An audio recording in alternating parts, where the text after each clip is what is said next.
After the funeral, Edie roped off Calvin's half of the room.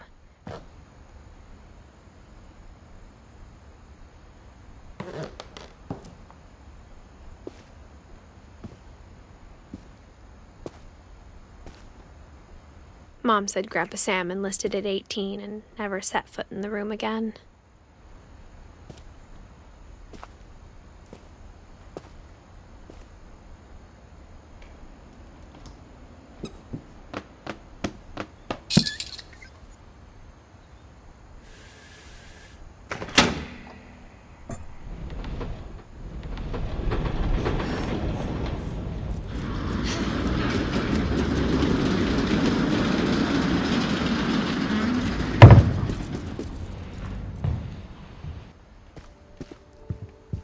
The passages were a pretty tight fit.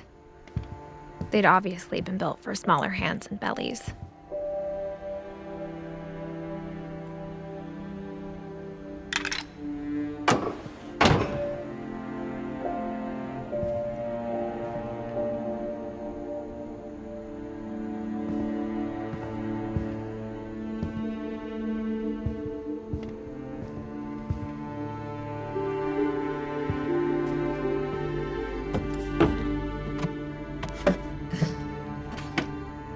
Growing up, I always thought of Barbara as a child star.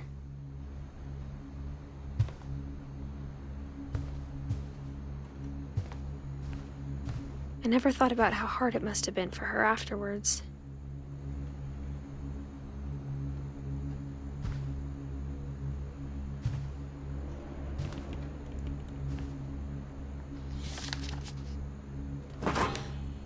Of all the stories people wrote about Barbara's death, I'm surprised Edie saved this one.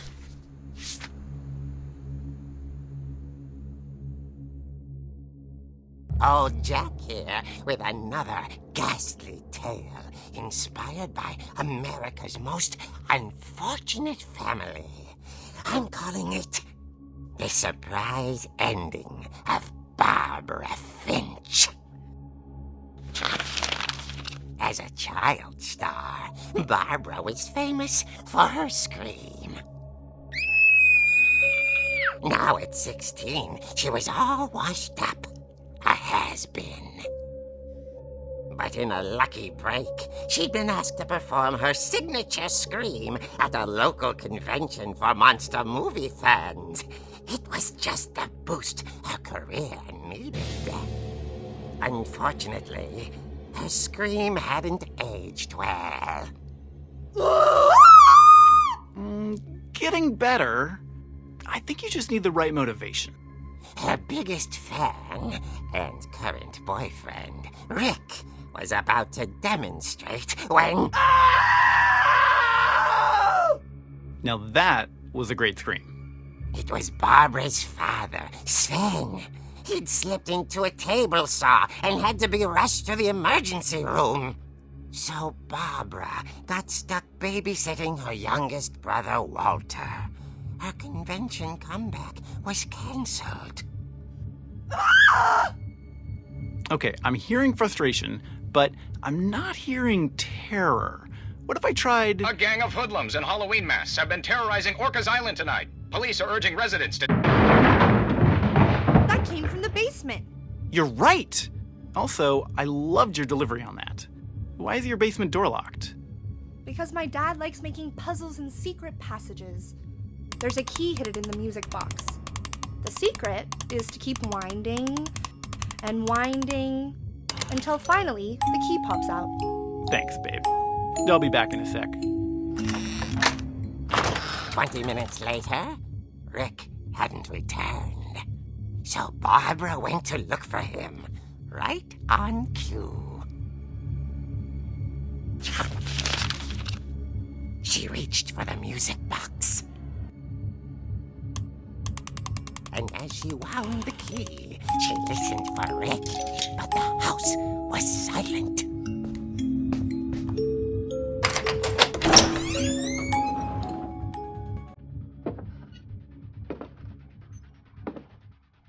Rick?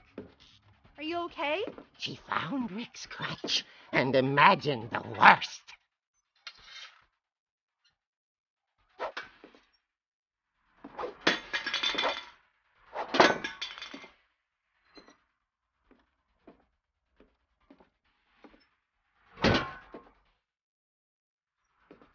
gang's leader is the infamous Hookman killer, Dr. Carl Hamill, who impaled and then ate his family 10 years ago tonight.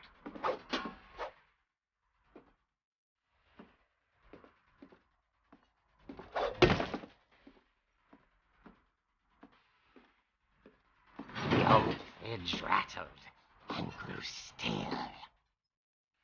Oh dear! Oh! Rick?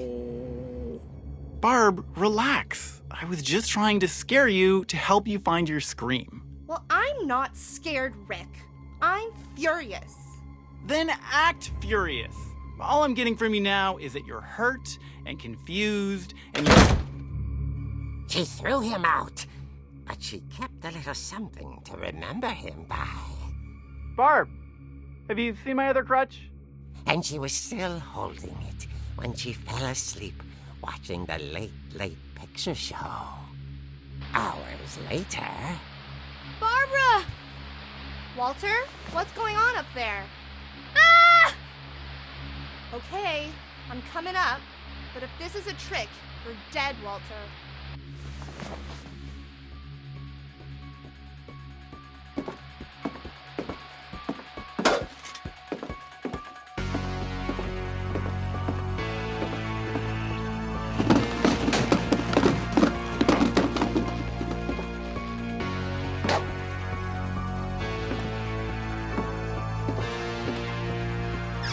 Walter, are you there? Walter had vanished, but his bedside radio was still on. Orcas Island police describe the man as 6 feet tall, with a steel hook for a hand. Residents are urged to lock all doors and windows and notify the police of any suspicious activity. Barbara turned, saw the hookman, and was speechless. He was quite smashing.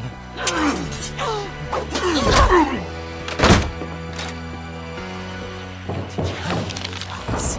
He couldn't get enough of Barbara. Okay, Barbara, there's gotta be another way out of here. That night, she played her part beautifully.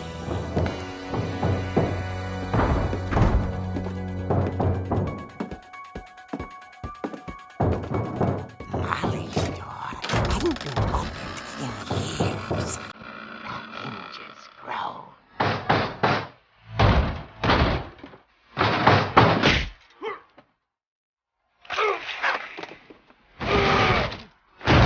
He wasn't moving, but she sensed the story might not be over yet.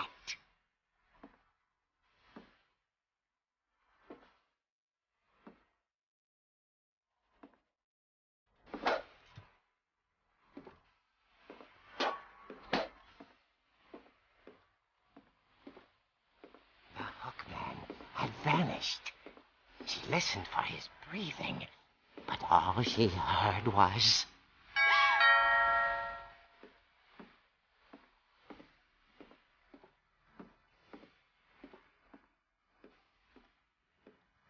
At the door, she heard whispering.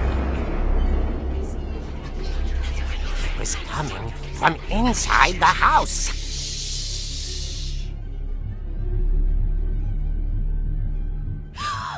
Oh dear.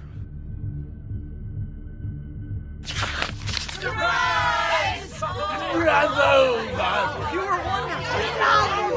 monsters had come to surprise her. For Barbara, it was a dream come true. Then she saw what kind of monsters they were, and she realized what was about to happen. She was going to be famous. And with her final breath, Barbara Finch gave the performance of her life.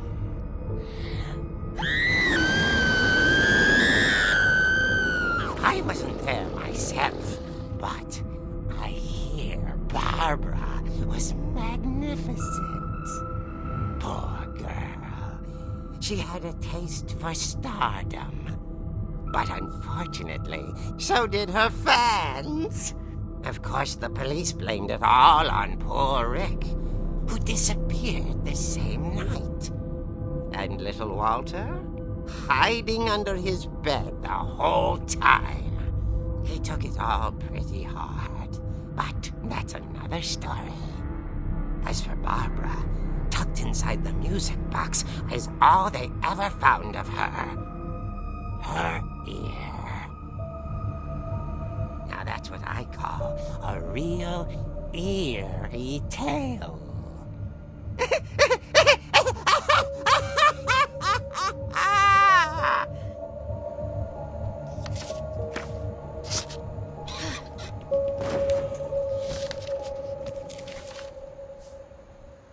Edie told me all Barbara wanted was to be remembered, as absurd as that comic was.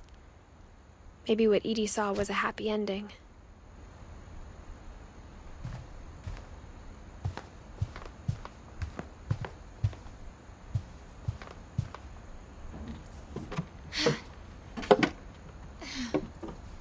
I guess now I know why Mom didn't like me playing with the music box.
Mom said the basement was off limits, unless I wanted another tetanus shot.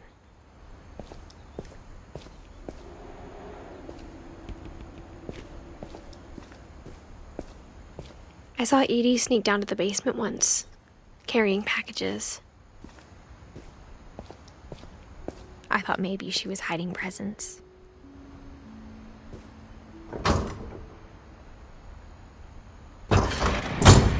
It turned out she was hiding a lot more than that.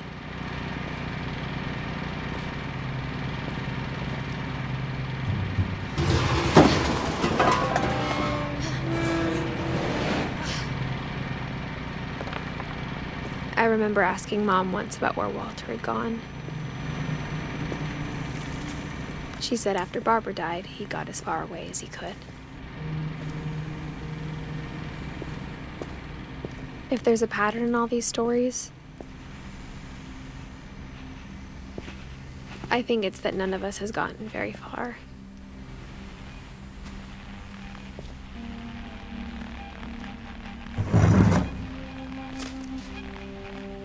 Goodbye, everyone.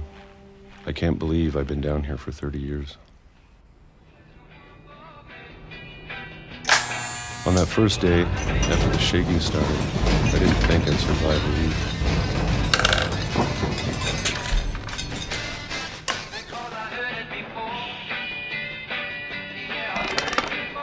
But after a few days, I settled into a routine.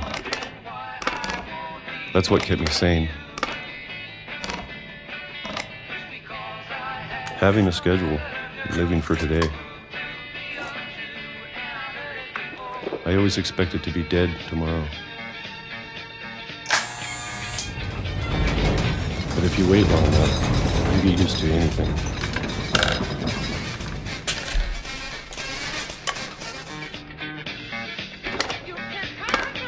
Even a monster on the other side of the door starts to feel normal. Almost friendly.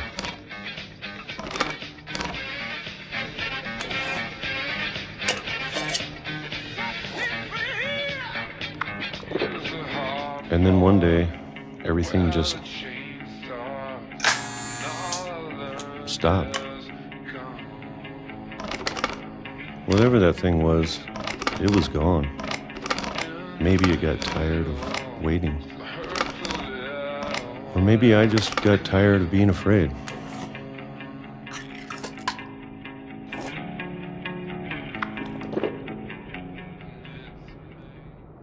It's been a week now, the longest in 30 years. I'm done waiting. I have to leave while I still can.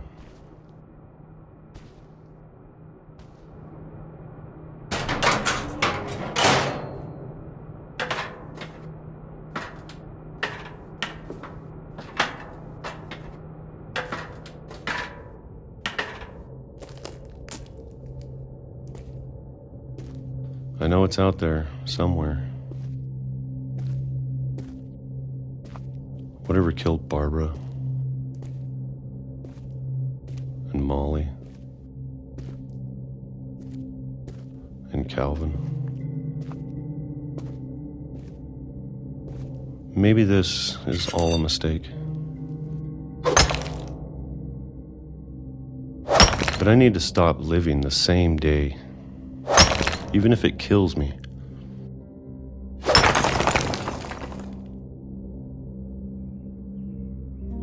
Whatever's out there, I want you to know I'm ready for it. I'm going to appreciate all of it, especially the food. I don't mind if I only have a year left, or a month, or a single week. I'd be happy with one new day. I can already imagine the sun on my face.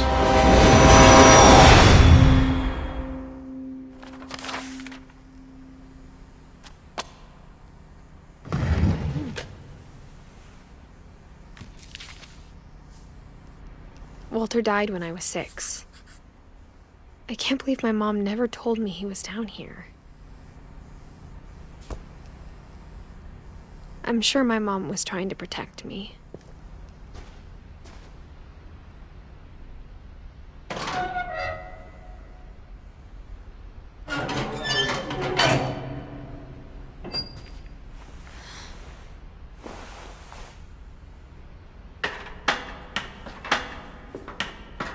Maybe she was afraid I'd end up like Walter. But if she never told me about an uncle under the house, I can only imagine what else she was hiding. I don't want to make the same mistakes she made. Trying to bury something that's still alive.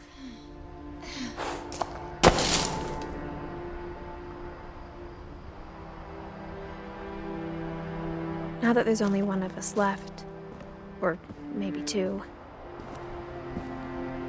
I thought it was time I heard the stories for myself and found out what happened to everyone else.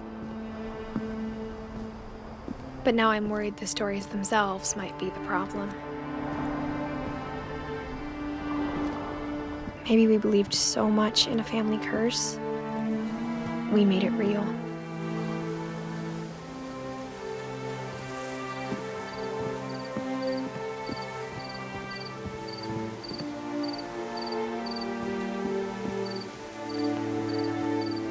I don't know if I should even be writing this.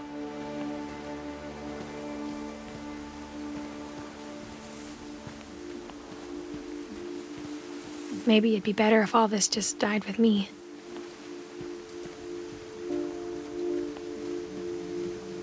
But I thought you should know about your family.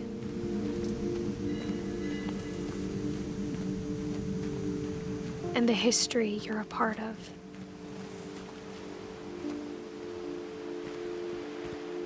Though to be honest, I feel as lost as you probably do right now.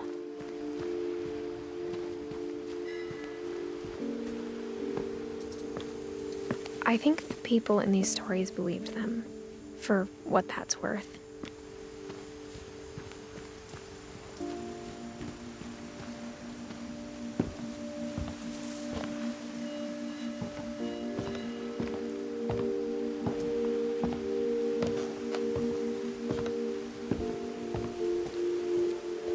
And when you look at the house, That history of imagination and stubbornness and madness. Any of it seems possible.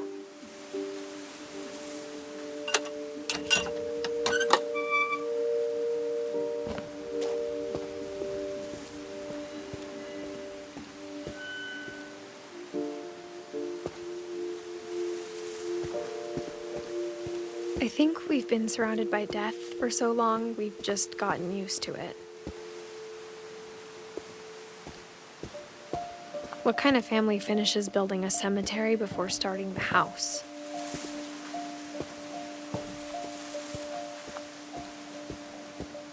It's embarrassing for me to admit this, but the pet cemetery made me more uncomfortable than the human one. 3 of the gerbils were mine, and 2 had been my fault.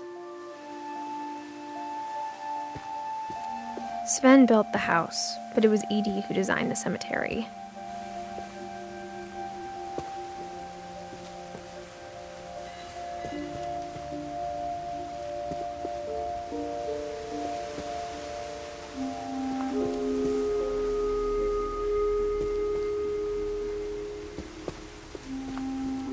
I'm sure Odin's monument had been Edie's idea.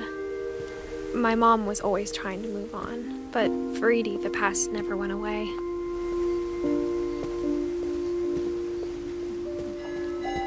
She could see it poking out of the water at low tide.